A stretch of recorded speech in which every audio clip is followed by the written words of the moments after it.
Was a cold and frosty July morn when I kicked the sheets and greeted at dawn.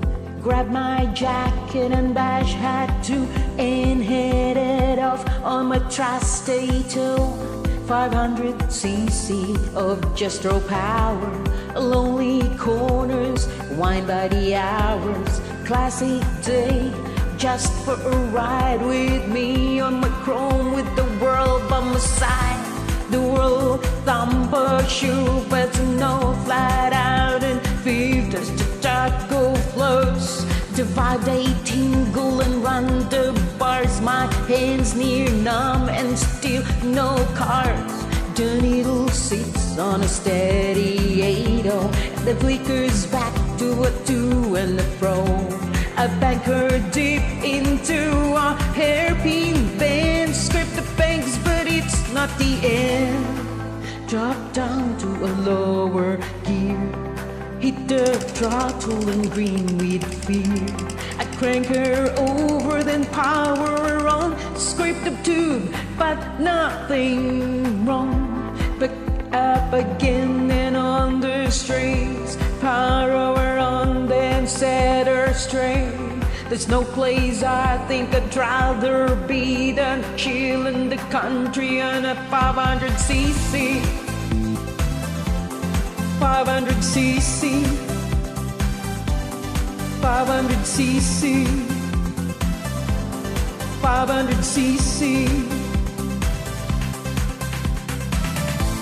The old thumper sure belts out and no flat out in feet as the taco floats. The vibes they tingle and run the bars. My hands near numb and still no car. There's no place I think I'd rather be than chill in the country on a 500cc. 500cc. 500cc. 500cc.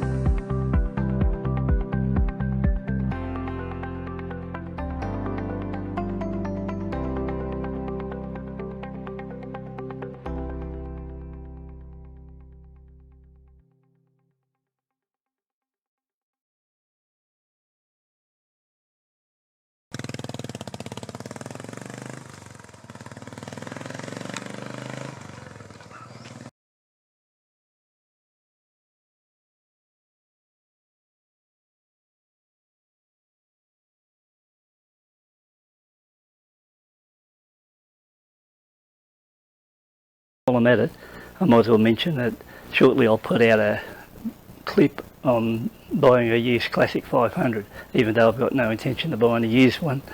There's plenty of people who want to buy them used, and I think I can give you some good tips from the very first model up until if you're buying a later one. So it'd be no use coming back later on and complaining about you didn't know this about them or you didn't know that, because I know 5 key features for a start. Chances are you probably don't even know about, unaware of it. And if you go out and buy one blind, you could be very sorry. So that'd be the way I'd look at it, because you can't go out and buy a Classic 500 thinking, oh, this is going to be a good bike and I'll get on the bike and ride it and I'll have no problems. It just doesn't work like that. My story with Classic 500s, and it's no crap, is the idea was I'd buy a new one, and the joke was I start fixing them on the very same day. And in most cases that's exactly how it went. I'd bring them home and then I'd start working on them, or I'd start working on them for a very straight ride. Now some other people might get on here and say, you're talking crap, mate, I've had no trouble with mine whatsoever. Well, in that case, mate, it's good luck to you, because you're one of the very few, and in most cases there's very few bikes I've bought brand new in a Classic 500 that I've had no trouble with whatsoever. So what I'm saying is, if you're here and you want to learn something and you want to subscribe to the channel if you're thinking of buying Classic 500, wait for the videos to come out. After that, you've got the information. If they're no help to you, you can always unsubscribe, go away, look at another channel. Fact is, if we look at it seriously, I've had 17 of the bikes. I'm ready to buy another one, so that'll be 18. So I either like the bikes, we'll put up with their faults, or you know, I think it's worth the trouble to battle out with them. So if you think you can learn something here, you're quite welcome to stay. If not, well, you can move on and listen to the other blokes talk about their stuff. The fact is, I'd buy them, I'd ride them, I'd buy another one, and then buy the same bike again in most cases. So that's what I think separates my purchasing from the other. So I'm pretty sure you can learn something from this channel. I can point out things to you and show you the correct way to do it, or what I think is the correct way, and it'll be a benefit to you. So that's something for you to think about. And I think while we're at it, I might, if a few people want to come and have a look, I might do some basic maintenance and do things from scratch on the bike. So for example, if I work on a Classic 500, how to run it in properly, what, you know, plugs we use, how to do an oil filter change, how many times you should do the oil and filter change, how careful or how touchy they are in the run in, whether or not you should run sports exhaust on the bike or not. So, you know, all general purpose stuff with that bike, which will come in handy. Any bit of troubleshooting, what problem to look for, which will either go wrong with the bikes, or which could save you from getting somebody to come out and give you a tow back, or put in the back of a ute and bring it back home for you. These sort of things, troubleshooting guides, which may help you in the long term. So, you know, it just depends on how any people come in and subscribe and want to actually look at something like this, and if they do, I'll go the trouble to do it. If not, well, I won't worry about it. So I'll just leave it up to you to see what you think.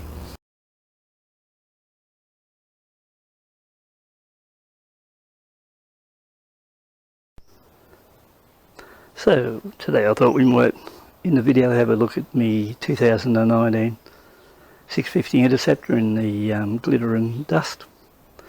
So last year I actually bought two of these. The first one, when they were released in Australia, I bought in ravishing red. Some of you guys that hang around the YouTube channel might have noticed I was a guy that had trouble with the petrol cap jamming on me on the very first run, and it annoyed me a bit. Never got the chance to actually fill the tank up after that, so I don't know, threw it on Gumtree and sold it. But ravishing red wasn't the one I was after at the time, and it was this chrome version, so I just waited till the chrome stock come in and went ahead and bought this one. So what can I tell you about a 650 Interceptor compared to a 500 Classic?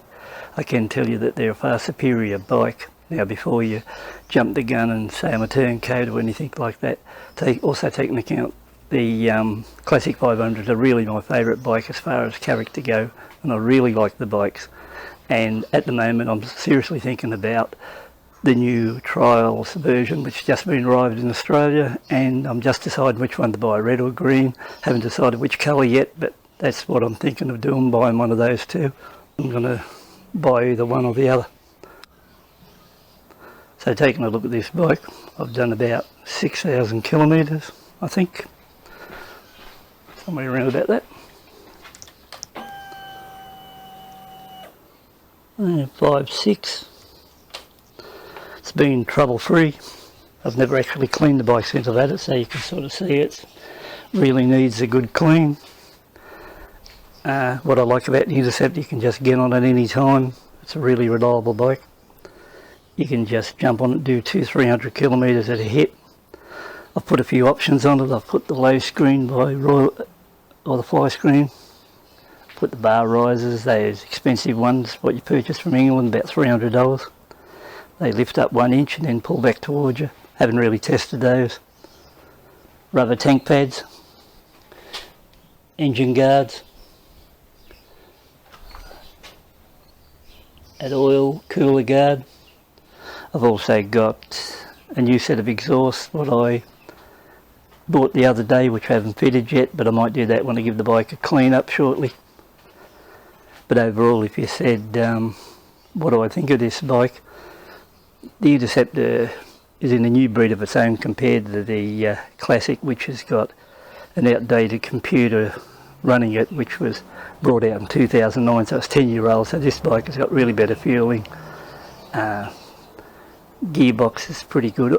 Slipper clutch, everything about this bike is really good, considering it costs you about $500 more than the Classic. So the only thing it lacks, even though it looks alright, especially in chrome, they just haven't got the character of a 500 single. And when you've had as many 500 singles as I've got, or have had, you know, you've got a soft spot for them, regardless whether they've been a lot of trouble at times or not.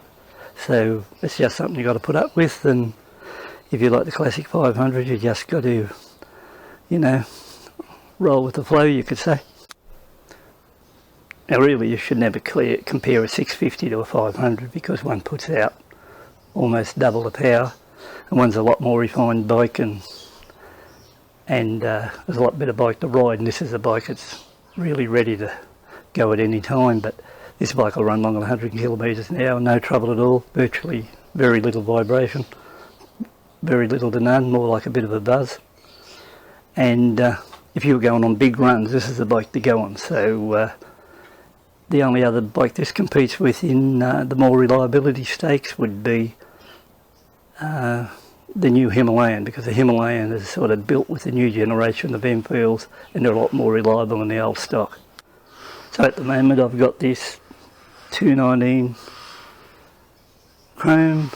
I also bought a 2019 Honda CRF 250L. It hasn't done many kilometres either, and like I said, I'm thinking of buying that 500 trials in either the red or the green. It'll just, I've got to make that move shortly in case they sell out, and I've got no choice, and either miss out totally or try to chase a second-hand one. And I'm really against buying anyone's second-hand bike if I can avoid it, so I've got to make a move shortly on something. But that's a bit of a look anyway at this Chrome, for something different on this bit of a run we're looking at the bikes I've had. So we'll swing back to the other bikes.